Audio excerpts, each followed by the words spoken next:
Hello. तो आज हम लोग देखेंगे flow controls and conditional statement. तो कंडीशनल स्टेटमेंट में है if else statement. So condition checking has always been the most important construct in any language right from the time of the assembly language days. तो कोई भी language है, computer language है, तो उसमें क्या होता है कि मतलब कंडीशन चेक करना हमेशा ये कॉन्सेप्ट यूज करना ही पड़ता है, मतलब कहीं ना कहीं पे यूज होता ही है कंसिस्टेंटली। ओके, इसका सिंटैक्स बहुत ही सिंपल है। इफ, उसके बाद है ब्रैकेट के अंदर कंडीशन, उसके बाद है आपका जो भी स्टेटमेंट है वो, और उसके बाद एल्स पार्ट है, और उसमें जो भी आपको एल्स कंडीशन डालनी है तो वो। ठीक है, तो ये प्रैक्टिकली देखते हैं अभी। Let me open visual studio.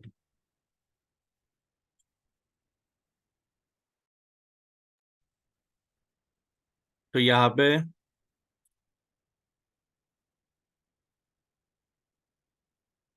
Already C sharp application है हमारे पास, राइट? तो इसके अंदर ही हम लोग काम कर रहे हैं। तो लेट्स ऐड न्यू प्रोजेक्ट। इसमें console app dot net framework.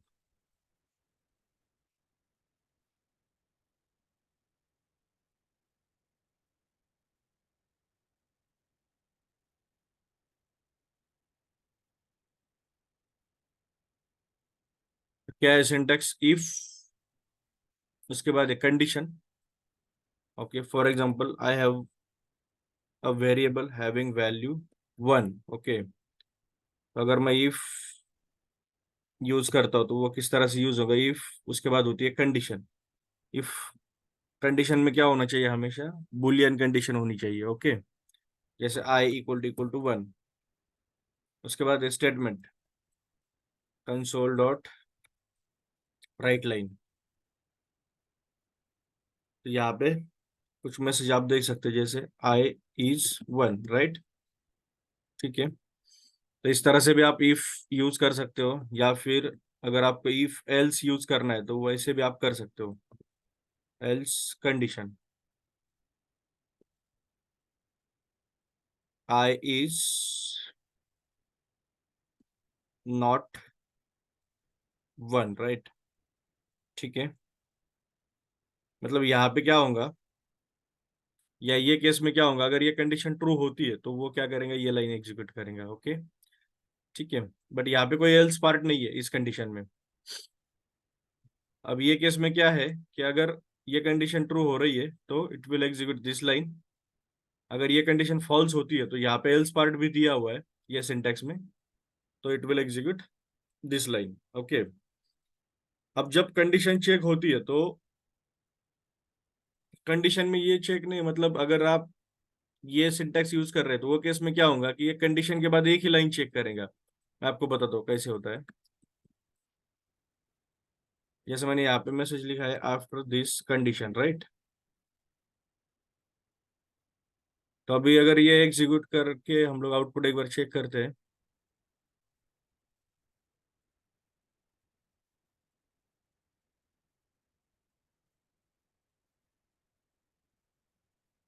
यहाँ पे कंसोल डॉट रीड लाइन डालना होगा।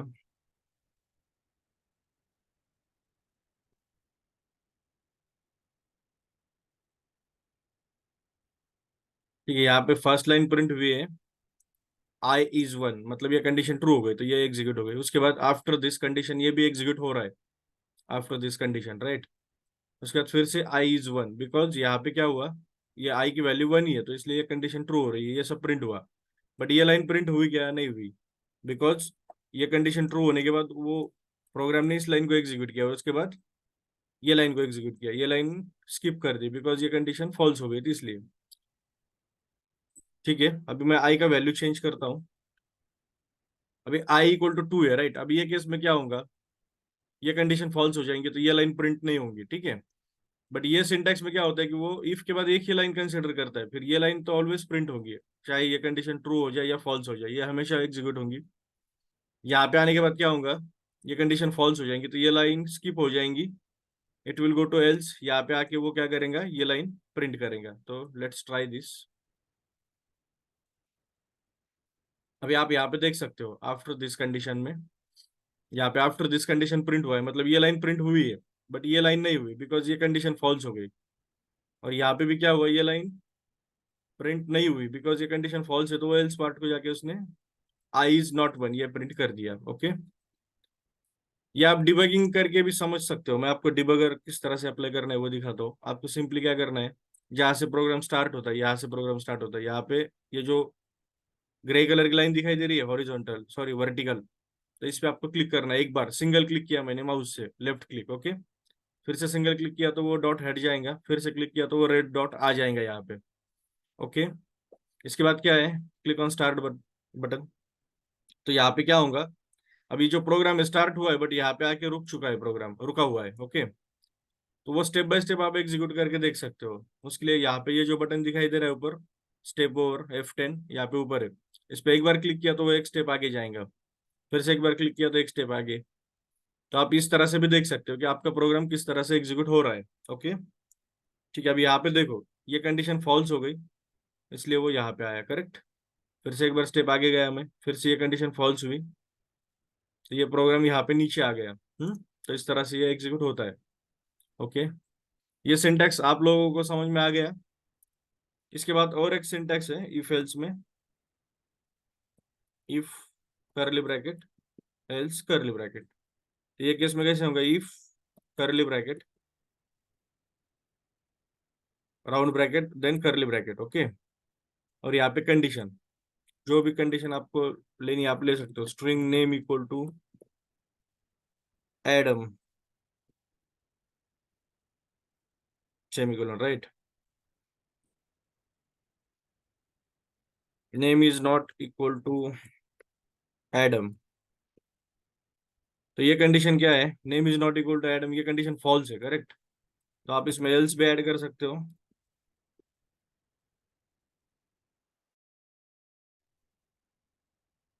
अब ये ब्रैकेट लेना क्यों जरूरी है, क्योंकि अगर अब ये केस में क्या था, मैंने आपको क्या बताया कि वो कंडीशन के बाद एक ही लाइन कंसिडर करता है। अगर आपका ये रिक्वायरमेंट है कि एक से ज्यादा लाइन कंसिडर करनी चाहिए कंसिडर कंडीशन में, तो वो केस में आपको ये ब्रैकेट लेने होंगे। तो ये ब्रैकेट के अंदर आप जितने भी लाइन डालोगे तो वो कंडीशन के हिसाब से एग्जीक्यूट होंगे। अगर ट्रू होता है तो ये इस ब्रैकेट के अंदर के सब लाइन एग्जीक्यूट होंगे, अगर फॉल्स होता है तो इस ब्रैकेट के अंदर के सब लाइन एग्जीक्यूट होंगे। समझ रहे हो? जैसे मैंने यहाँ पे प्रिंट किया नेम इज एडम। ओके, तो अगर मैं ये चार लाइन भी यहाँ पे ऐड करूंगा, तीन चार लाइन, तो वो सबको अप्लाई होगा। नेम इज यहाँ पे है नॉट एडम,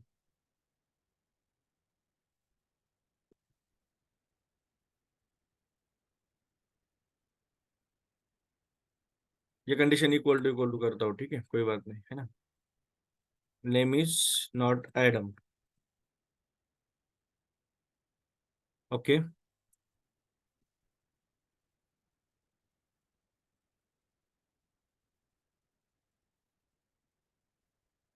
अब यहाँ पे क्या है, नेम क्या है, एडम है, right.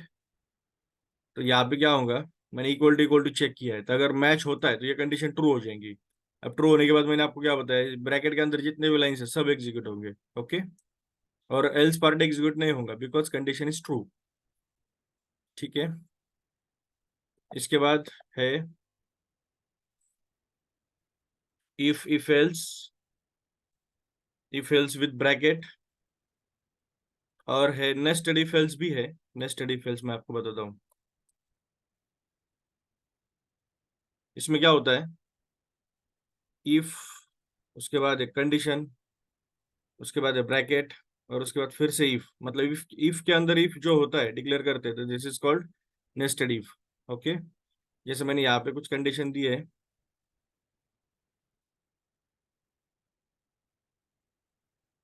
True equal to true. Okay, ठीक है।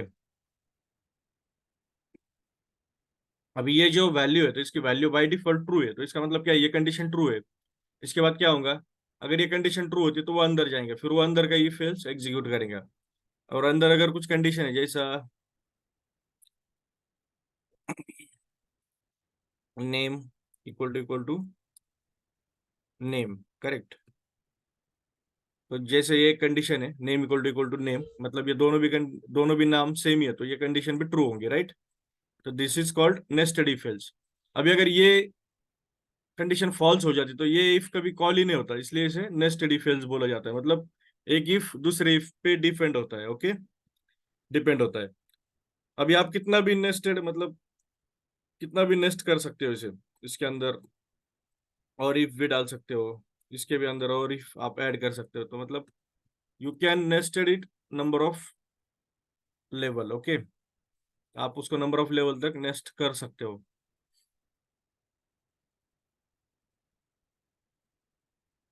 बाकी इफ एल्स का यूज कंडीशन चेक करने के लिए ही होता है प्रोग्राम में। आप कंडीशन चेक करके कंडीशन के हिसाब से आप क्या कर सकते हो,